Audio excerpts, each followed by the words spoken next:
Bismillahirrahmanirrahim. Assalamualaikum warahmatullahi wabarakatuh. Saya Ila Rofiqil A'la. Di sini saya akan membahas sedikit tentang materi uji binominal sampel tunggal. Nah, untuk mempersingkat waktu, kita langsung saja ke pembahasannya. Nah, sebelum ke pembahasannya, kita cari tahu dulu apa sih uji binominal ini.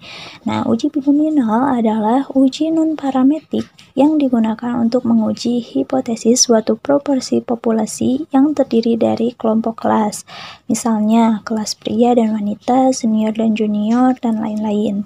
Nah, datanya pun berbentuk nominal dan jumlah sampelnya kecil. Nah, itu tadi merupakan pengertian dari uji binominal. Seterusnya ada hipotesis. Nah, di dalam uji binominal ada dua hipotesis. Yang pertama pengujian dua arah dan yang kedua pengujian satu arah. Nah, pengujian dua arah ini digunakan apabila dalam permasalahan atau suatu masalah yang akan kita uji belum ada dugaan. Misalnya kita tidak tahu dalam permasalahan itu lebih cenderung besar, lebih besar kemana. Jadi H0-nya itu antara P1 sama dengan P2 dan H1-nya itu P1 tidak sama dengan P2. Ya, jadi pengujian dua arah ini dapat disimpulkan bahwa digunakan apabila di dalam permasalahannya itu belum ada dugaan. Nah, sebaliknya pengujian satu arah ini digunakan apabila dalam permasalahannya itu sudah ada dugaan. Jadi sudah ada, misalnya dalam permasalahannya itu P1-nya itu kurang dari P2 atau P1-nya itu lebih dari P2 atau P1-nya itu lebih besar sama dengan P2 atau P1-nya itu kurang dari P2. Nah, ini termasuk hipotesis uji binominal. Selanjutnya ada kriteria keputusan. Nah, kriteria keputusan pengujian dua arah ini digunakan jika 2P ini kurang dari alfa atau tarif nyata, maka H0 ditolak dan HA diterima. Nah, jika dalam permasalahannya menggunakan pengujian satu arah, maka P kurang dari alfa, maka H0 ditolak dan HA diterima. Ini untuk kriteria keputusannya.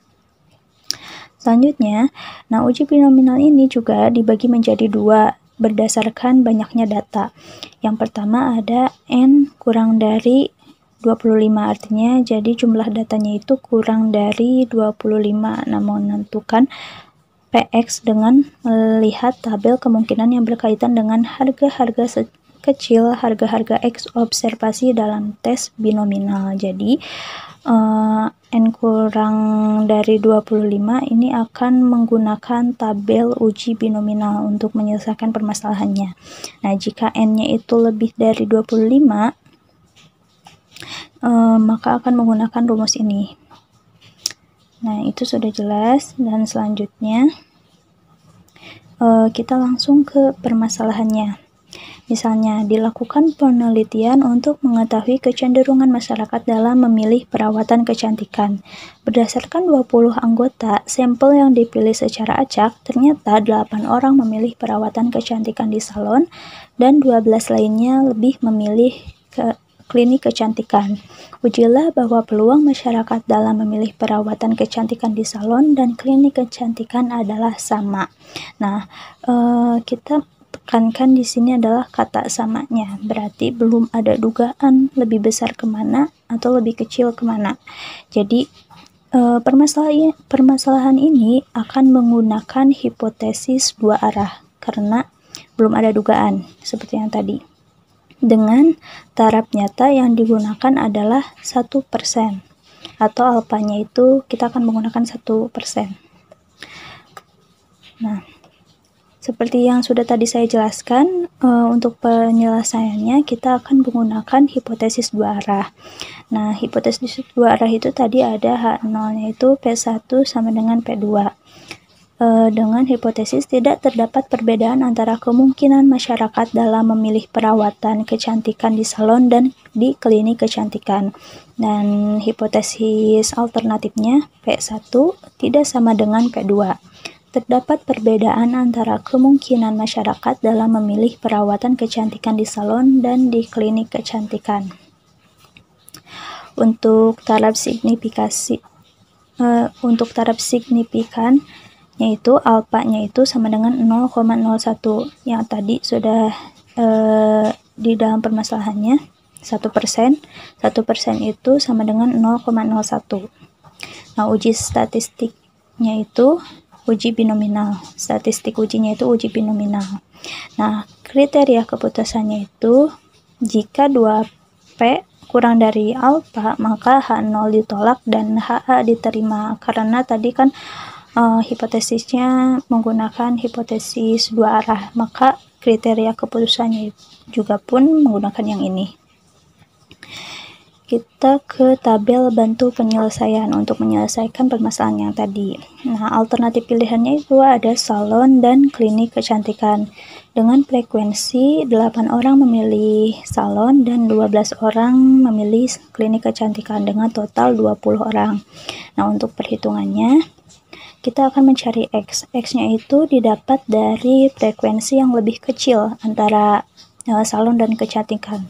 Karena yang lebih kecil adalah 8, maka X-nya itu sama dengan 8. X sama dengan 8 dan N-nya itu jumlah seluruh orangnya itu 20. Nah, P-nya itu 0,252. 0,252 ini dari mana? Kita akan melihat tabel. Nah, tabel kemungkinan yang berkaitan dengan harga-harga sekecil harga-harga X observasi dalam tes binominal. Tadi X-nya itu kan 8 dan N-nya itu 20. Maka X-nya itu 8, N-nya 20, maka di sini kita lihat baris ke-8 dan N-nya itu 20. Jadi didapat 0,252 untuk P-nya. Kita mencari P-nya itu dari tabel sini, 0,252. Nah, kita kembali lagi ke ini. Jadi P-nya itu sama dengan 0,252. Nah, untuk menyelesaikannya, 2 kali P sama dengan 2 kali 0,252 sama dengan 0,504. Nah, jadi kesimpulannya, untuk 2 kali P sama dengan 0,504 lebih besar dari alfa. Alfanya itu taraf nyata tadi 0,01, maka H0 diterima. Tidak terdapat perbedaan antara kemungkinan masyarakat dalam memilih perawatan kecantikan di salon dan di klinik kecantikan. Jadi, karena 2P-nya itu lebih besar dari alfa, maka H0-nya itu diterima. Nah, terus tidak terdapat perbedaan. Artinya, peluangnya itu sama antara salon dan klinik kecantikan.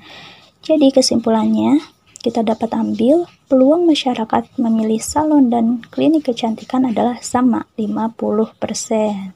Nah, itu kesimpulannya dari permasalahan yang tadi. Itu saja mungkin yang dapat saya sampaikan. Mohon maaf apabila ada kesalahan. Untuk materi selanjutnya akan dilanjutkan oleh rekan saya, yaitu pengertian dari uji Chi kuadrat. Menurut Profesor Dr. Sugiono dalam buku Statistika untuk Penelitian, salah satu uji normalitas data yaitu Chi kuadrat merupakan pengujian hipotesis yang dilakukan dengan cara membandingkan kurva normal yang terbentuk dari data yang telah terkumpul atau B dengan kurva normal baku atau standar atau A. Bila B tidak berbeda secara signifikan dengan A, maka B merupakan data yang berdistribusi normal. H0 adalah data berasal dari populasi yang berdistribusi normal, dan H1 adalah data tidak berasal dari populasi yang berdistribusi normal. Grafik distribusi Chi kuadrat umumnya merupakan kurva positif, yaitu miring ke kanan. Kemiringan ini akan makin berkurang jika derajat kebebasan atau deka makin besar. Yang selanjutnya yaitu langkah-langkah menguji data normalitas dengan Chi kuadrat. Yang pertama, menentukan min atau rata-rata menggunakan rumus X sama dengan sigma F dikali XI per N. Yang kedua, menentukan simpangan baku dengan rumus S sama dengan akar dari sigma F dikali XI dikurangi X kuadrat per N dikurangi 1. Yang ketiga, membuat daftar distribusi frekuensi yang diharapkan dengan cara yang pertama, menentukan batas kelas, yang kedua, mencari nilai Z-score untuk batas kelas interval, yang ketiga, mencari luas O sampai Z dari tabel kurva normal, yang keempat, mencari luas tiap kelas interval, dan yang kelima, mencari frekuensi yang diharapkan atau EI. Langkah selanjutnya yaitu merumuskan formula hipotesis. Seperti yang tadi dijelaskan, H0 adalah data yang berasal dari populasi yang berdistribusi normal, dan H1 adalah data yang tidak berasal dari populasi yang berdistribusi normal. Langkah yang kelima adalah menentukan taraf nyata atau A. Langkah selanjutnya adalah menentukan nilai uji statistik, lalu menentukan kriteria pengujian hipotesis, dan yang terakhir memberikan kesimpulan. Langsung saja ke contoh soal. Di sini kita mempunyai data hasil belajar siswa kelas 2 SMP pada mata pelajaran matematika. Kita akan melakukan uji normalitas data dengan chi-kuadrat. Yang pertama, kita siapkan terlebih dahulu tabel distribusi frekuensi.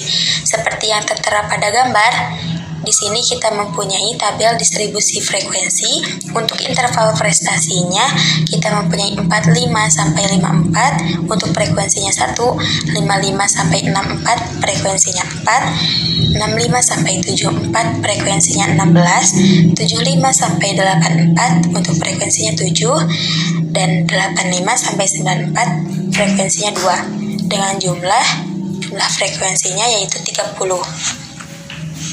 Langkah selanjutnya yaitu mencari min dan simpangan baku. Di sini terdapat sebuah tabel yang berisikan interval prestasi, frekuensi, XI, F dikali XI, XI dikurangi min, XI dikurangi min pangkat 2, dan frekuensi dikali XI dikurangi min pangkat 2.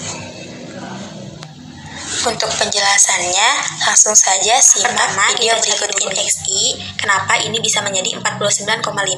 Nah, 49,5 ini berasal dari 45 ditambah 54, kemudian kita bagi 2. Maka nilai tengahnya adalah 49,5. Lakukan hal yang sama dengan interval prestasi berikutnya.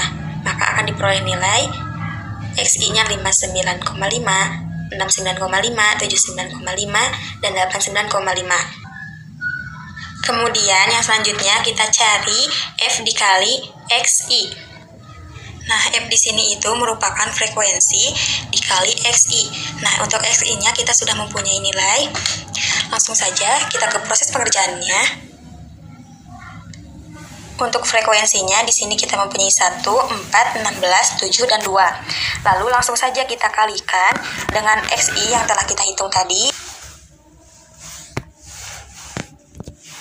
1 dikali 49,5 sama dengan 49,5. Lalu 4 dikali 59,5 hasilnya 238. Kemudian 16 dikali 69,5 hasilnya 1112. Kemudian 7 dikali 79,5 hasilnya 556,5. Kemudian 2 dikali 89,5 hasilnya 179. Kita jumlahkan dan hasilnya menjadi 2135.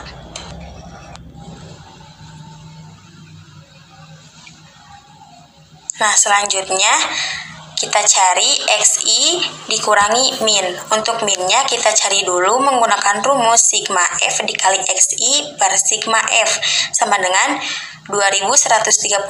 Nah, 2135 ini berasal dari jumlah FXI. Kemudian 30 ini berasal dari jumlah frekuensi. Kita hitung lalu hasilnya menjadi 71,1667. Setelah kita ketahui jumlah minnya, setelah kita ketahui ini, langsung kita masukkan 49,5 dikurangi 71,1667 hasilnya menjadi negatif 21,6667. Lakukan hal yang sama untuk nilai 59,5, 69,5, 79,5, dan 89,5. Maka hasilnya akan seperti ini. Selanjutnya kita cari nilai dari XI dikurangi min kuadrat. Langsung saja kita kuadratkan nilai-nilai ini. Yang pertama, min 21,6667 kuadrat. Hasilnya 469,444. Lakukan hal yang sama ya untuk ke bawahnya. Setelah diketahui nilai dari XI dikurangi min kuadrat, lalu kita cari frekuensi dikali XI dikurangi min kuadrat. Karena nilai dari XI dikurangi min kuadratnya sudah diketahui sebelumnya, langsung saja kita kalikan dengan frekuensi-frekuensi. 1 dikali 469,444 sama dengan 469,444. Nah, yang kedua, untuk frekuensinya 4 dikali 136,111 hasilnya menjadi 544,444. Lakukan hal yang sama untuk frekuensi 16, 7, dan 2. Setelah kita ketahui hasilnya, lalu kita jumlahkan keseluruhannya menjadi 2216,667. Selanjutnya, kita mencari simpangan baku dengan rumus akar dari sigma F dikali XI dikurangi min pangkat 2 per N kurangi 1. N ini merupakan jumlah dari frekuensi. Tadi diketahui bahwa jumlah dari frekuensi itu adalah 30. 30 dikurangi 1, 29. Nah, 2216,667 ini adalah hasil dari jumlah nilai frekuensi dikali XI dikurangi min pangkat 2. Nah, akar 2216,667 per 29, maka hasilnya adalah 8,74.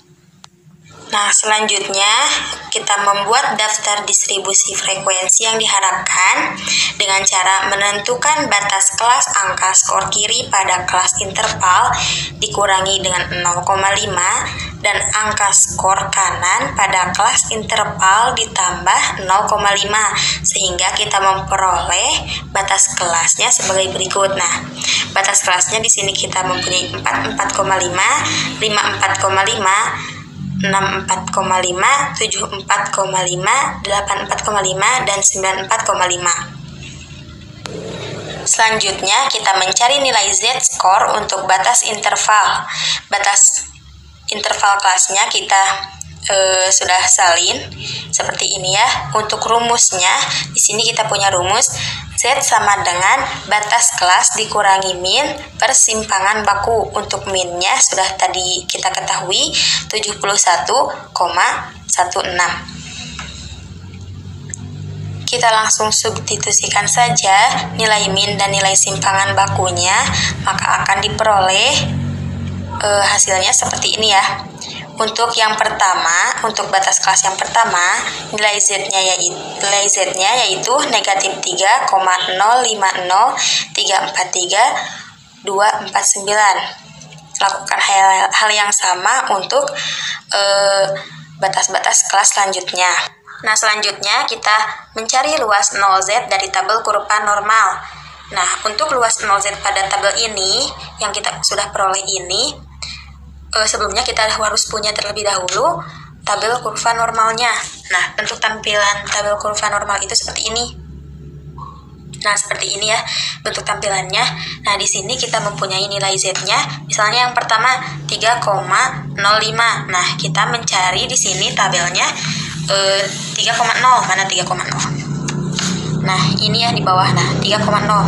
Lalu karena angka di belakang 0-nya 5, maka kita melakukan 5 loncatan. Kita lakukan loncatan dari 0,4987. 1, 2, 3, 4, 5. Nah, ini ya. Maka kita peroleh 0,4989. Apakah sama? Nah, ternyata sama. Lalu kita lakukan untuk 1,9, karena 0 langsung saja kita akan memperoleh nilai mana 1,9-nya. Nah, 0,4713. Kita cocokkan lagi. Nah, ternyata benar ya hasilnya. Nah, kita coba lagi untuk yang 0,38. Kita cari 0,3-nya di mana? 0,3. Nah, ini ya 0,3, lalu kita lakukan 8 loncatan. 1, 2, 3, 4, 5, 6, 7, 8. Maka hasilnya 0,1480. Nah, cocok ya 0,148. Karena 0 di belakang koma itu boleh kita buang, maka hasilnya 0,148. Nah, untuk yang selanjutnya, untuk yang nilai Z-nya 1,5 dan 2,6, kita bisa lakukan dengan cara-cara seperti tadi ya. Lalu yang selanjutnya kita mencari luas tiap kelas interval, yaitu dengan cara angka baris pertama dikurangi angka baris kedua. Angka baris kedua dikurangi dengan baris ketiga dan seterusnya, kecuali untuk angka pada baris paling tengah ditambahkan dengan angka pada baris berikutnya. Langsung saja ke pengerjaannya. Nah, seperti ini. Angka baris pertama ditambah dengan angka dikurangi dengan angka baris kedua. Ini baris pertama dan ini baris kedua, kita kurangi.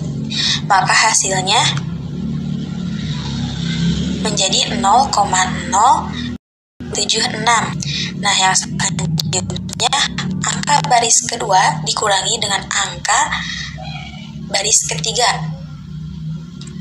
Nah, maka kita akan memperoleh hasil 0,1949. Lakukan cara yang berbeda untuk baris yang paling tengah. Nah, yang ini, yaitu dengan cara menambahkan angka di baris ketiga dan dengan angka di baris selanjutnya, yaitu 0,2764 kita tambahkan dengan 0,148 dan hasilnya menjadi 0,4244. Nah, untuk baris yang keempat dan kelima kita lakukan hal yang sama seperti baris yang pertama dan yang kedua. Setelah kita hitung, maka kita mengetahui nilai dari luas tiap interval kelas, yaitu 0,0276, 0,1949, 0,4244, 0,2877, dan yang terakhir 0,0605. Nah, selanjutnya kita cari frekuensi yang diharapkan atau E dengan cara mengalihkan luas interval dan jumlah responden. Jumlah responden itu adalah 30. Nah, luas interval yang pertama di sini kita punya 0,0276. Kita kalikan dengan 30, maka hasilnya 0,828. Nah, untuk menghitung 0,1949, 0,4244 dan seterusnya, lakukan hal yang sama seperti 0,0276, yaitu mengalihkan luas interval dengan jumlah responden. Setelah dikalikan, maka kita akan mendapat hasil dari atau nilai dari frekuensi yang diharapkan, yaitu 0,828, 5,847, 12,732, 8,631, dan 1,815. Ingat ya, ini itu merupakan hasil dari luas interval. Nah, luas interval itu yang ini, ini, dan yang ini kita kalikan dengan jumlah frekuensinya atau 30. Nah, seperti itu ya. Nah, selanjutnya kita akan menentukan tabel frekuensi yang diharapkan dan pengamatan. Untuk tabel-tabel yang sudah kita ketahui dalam video pembahasan sebelumnya, kita cantumkan ke sini, kita masukkan ke sini, yaitu seperti batas interval, nilai Z, luas OZ pada tabel, luas tiap interval kelas, frekuensi yang diharapkan, dan juga nilai frekuensinya. Kita masukkan ke sini. Setelah itu kita hitung nilai dari frekuensi dikurangi frekuensi yang diharapkan. Frekuensinya 1 dan nilai frekuensi yang diharapkannya adalah 0,82, maka kita kurangi 1 dikurangi 0,828, hasilnya adalah 0,172. Nah, lakukan hal yang sama untuk 4 dikurangi 5,847, Untuk 16 dikurangi 12,72, 7 dikurangi 8,6761, dan untuk 2 dikurangi 1,815. Nah, lakukan hal yang sama, maka kita akan memperoleh nilai dari frekuensi dikurangi frekuensi yang diharapkan itu adalah yang pertama 0,172, yang kedua negatif 1,8, yang ketiga 3,27, dan yang keempat negatif 1,6, yang terakhir yang kelima 0,19. Nah, selanjutnya kita hitung yang ini frekuensi dikurangi frekuensi yang diharapkan, kemudian kita kuadratkan frekuensi yang nilai dari frekuensi dikurangi frekuensi yang diharapkan sudah kita ketahui, tinggal kita kuadratkan. Nah, maka akan seperti ini hasilnya setelah kita kuadratkan. Setelah kita ketahui jumlah yang ini, nilai yang ini, lalu kita ke pengerjaan yang selanjutnya, yaitu frekuensi dikurangi frekuensi yang diharapkan pangkat 2, kemudian kita kalikan dengan frekuensi yang diharapkan. Nah, hasilnya akan seperti ini.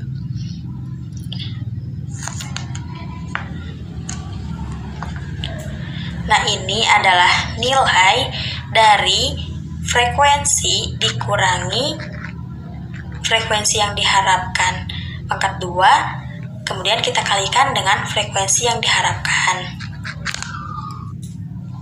Nah, yang terakhir kita menentukan taraf nyata dan Chi kuadrat pada tabel berdasarkan uji Chi kuadrat yang tadi kita lakukan. Maka H0 berasal dari populasi data yang berdistribusi normal, sehingga H0 dapat diterima. Maka dari itu data berdistribusi normal.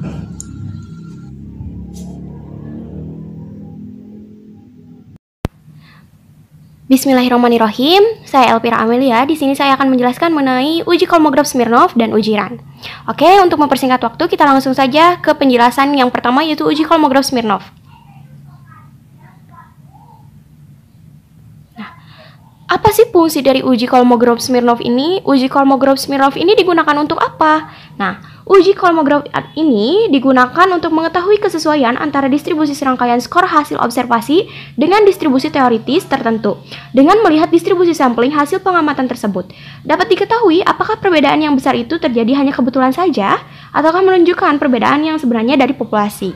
Nah, jadi ini ya fungsi dari uji kolmograf Smirnov, atau uji kolmograf Smirnov ini digunakan untuk apa? Ini ya fungsinya. Lalu bagaimana kita mengetahui perbedaan-perbedaan tersebut melalui uji kolmograf Smirnov? Nah, untuk mengetahuinya kita lakukan langkah-langkah sebagai berikut. Ada 6 langkah di sini. Yang pertama adalah merumuskan hipotesis 0 dan hipotesis alternatifnya. Yang kedua, kita menentukan F0x, yaitu proporsi frekuensi distribusi kumulatif teoritik dibandingkan dengan banyaknya sampel penelitian. Yang ketiga, kita menentukan SNX-nya, yaitu proporsi frekuensi distribusi kumulatif hasil observasi dibandingkan dengan banyaknya sampel penelitian. Yang keempat, yaitu menghitung besar simpangan atau deviasi terbesar dengan rumus D sama dengan maksimum F0x kurang SNX, di mana mereka ini terdapat dalam harga mutlak. Berarti hasilnya harus positif ya, tidak negatif. Langkah yang selanjutnya yaitu membuat kriteria pengujian hipotesis dengan ketentuan terima H0 jika D lebih dari atau sama dengan tabel, di mana di tabel ini adalah nilai kritis uji suatu sampel kolmograf Smirnov. Dan yang terakhir adalah membuat kesimpulan. Untuk lebih mudah dalam memahami langkah-langkah ini, mari kita lihat ke contoh soalnya.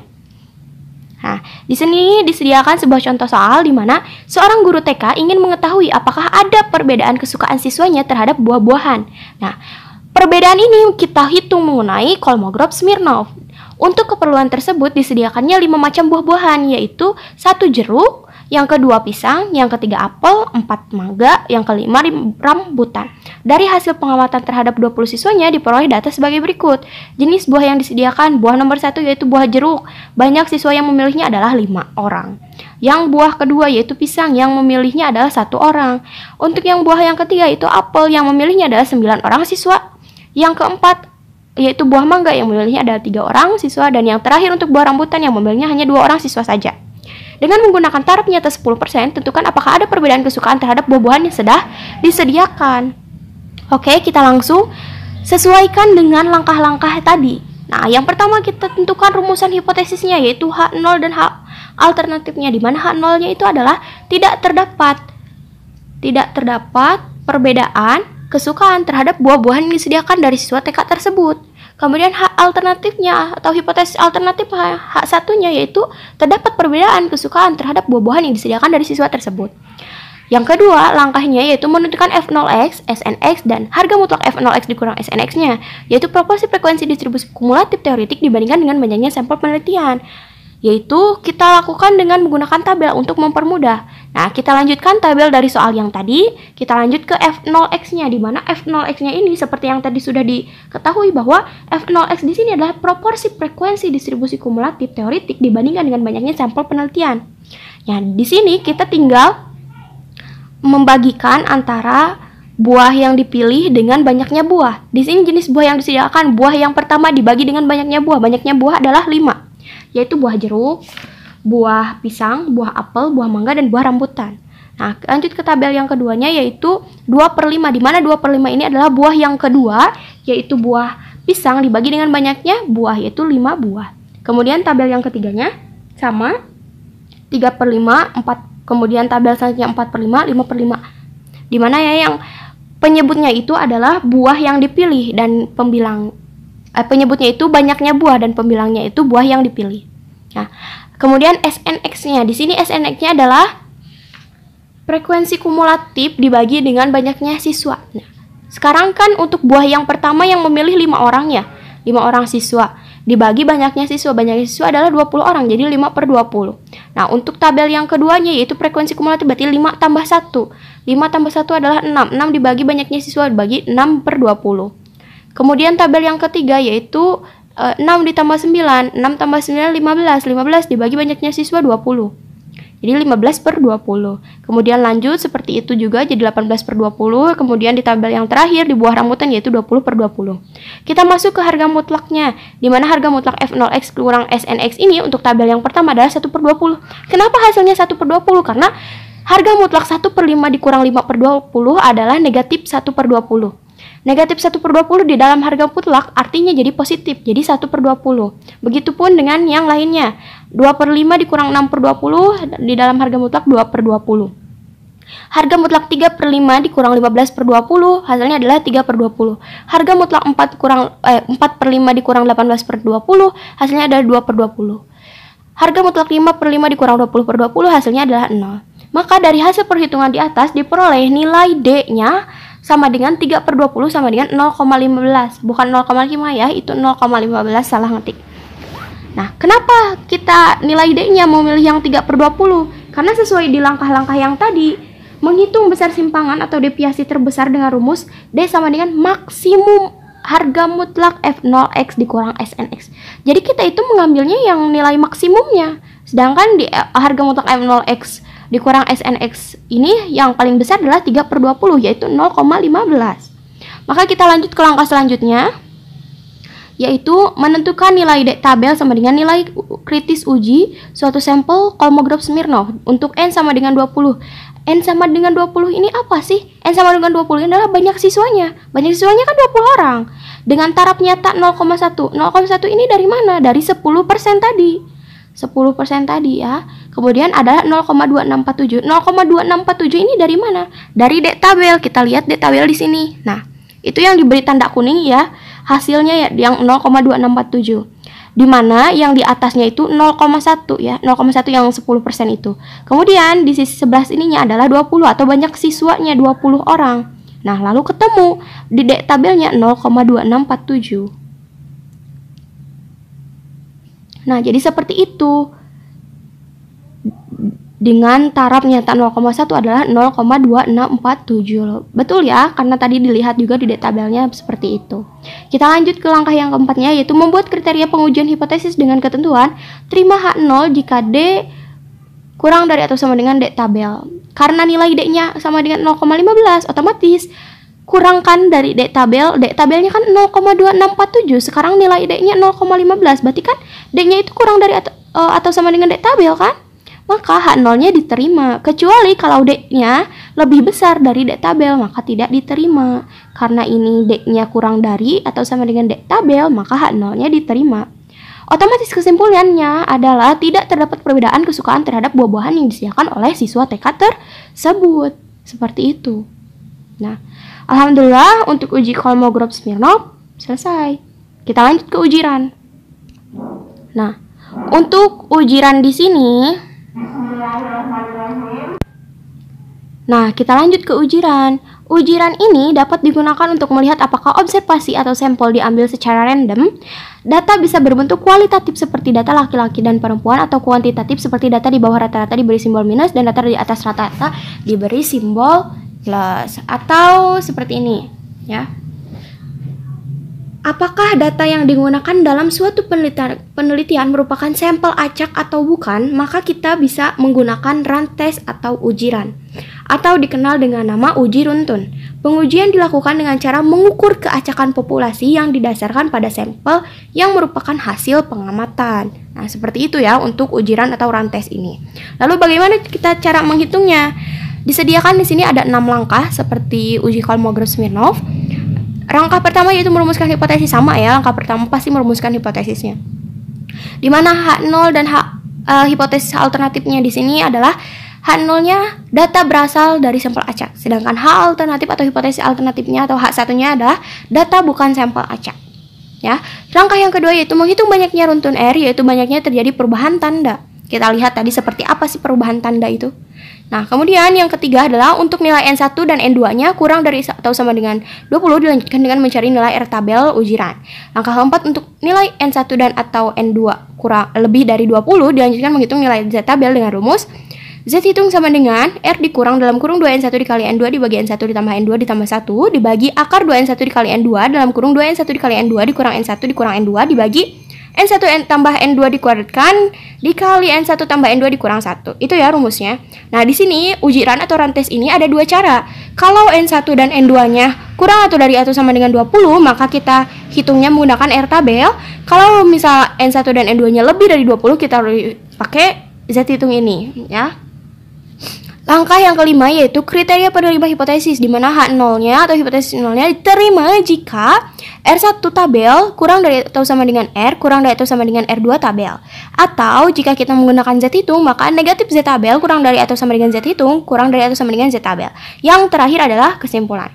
Untuk mempermudah, mari kita lihat contoh soalnya. Di sini disediakan contoh soal dalam suatu barisan siswa pria sama dengan P, wanita sama dengan W, yang akan masuk kelas di suatu sekolah terjadi barisan sebagai berikut: PPWWW PWW PPWWWWW PPP WWP WWW PWP. Lakukan uji runtun apakah barisan tersebut terjadi secara acak atau tidak. Gunakan taraf 5%. Oke, untuk mempermudah kita lihat penyelesaiannya.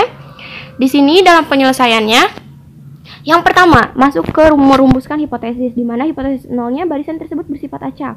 Hipotesis alternatifnya barisan tersebut bersifat tidak acak. Menghitung banyaknya runtun R, di mana runtun R ini kita pisahkan ya, kan pasti ya. Di sini acaknya PP WWW. Nah, kita pisahkan PP WW ya sesuai dengan urutannya. Di sini PP berarti itu 1, WWW berarti itu 2, P itu 3, WW 4, berarti yang keempat ya. PP itu yang kelima, WW yang keenam. Pokoknya dipisahkan antara P dan W-nya. Ya, dalam suatu susunan itu. Kemudian diketahui bahwa uji R atau jadi banyaknya runtun itu ada 13. Ya, diketahui ada 13. Kita lanjut ke langkah yang ketiga, yaitu mencari nilai R tabel ujirannya, di mana N1-nya sama dengan 11 dan N2-nya sama dengan 17. Loh, kok N1-nya sama dengan 11 dan N2-nya sama dengan 17? N1 11 itu dari mana? N2 sama dengan 17 itu dari mana? Kita hitung di sini banyaknya P itu berapa? Di sini P-nya itu ada 11, W-nya itu ada 17. P di sini kita masukkan ke N1 yaitu 11. W di sini kita masukkan ke N2 yaitu 17. Sehingga dari tabel diperoleh R1 sama dengan 9 dan R2 sama dengan 20. Loh, itu R1 sama dengan 9 dan R2 sama dengan 20-nya dari mana? Kita lihat dari F tabel. Ya, F tabel di sini. Nah, ini F tabel 1.